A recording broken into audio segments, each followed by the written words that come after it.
تاریخ هم سراغ نداریم یک چنین حرکتی هر سال گرمتر از سال قبل.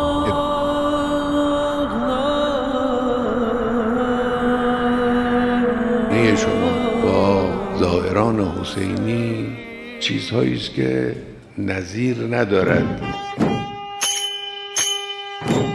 از روی عشق و علاقه ای که به امام حسین دارید پای زائر امام حسین رو شستشو میدید، بدن او رو در خستگی‌های شدید کمک میکنید، به او غذا میدید، به او جای خواب میدید، چون زائر حسین است.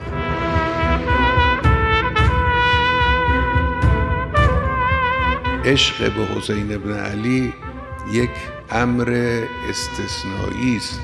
شبیه این رو در هیچ جا در هیچ زمان سراغ نداشتیم و نداریم.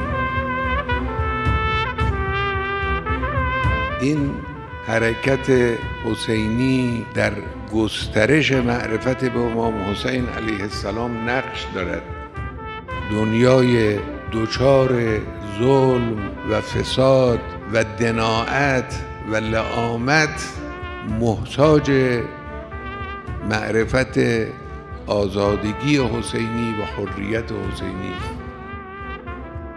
امروز مردم دنیا، جوانهای دنیا، ملتهای بی‌غرض برای یک چنین حقیقتی دلهاشون میتپد.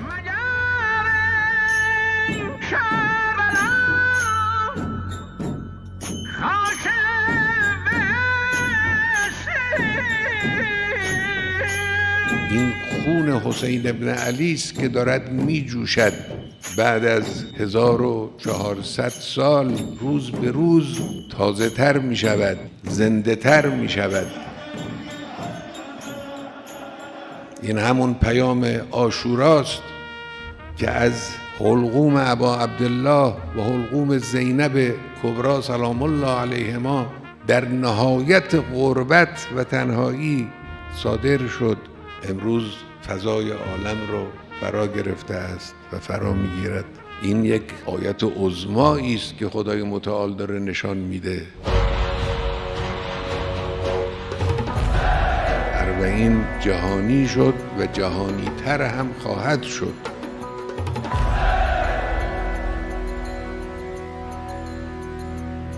این همون پیام عاشوراست.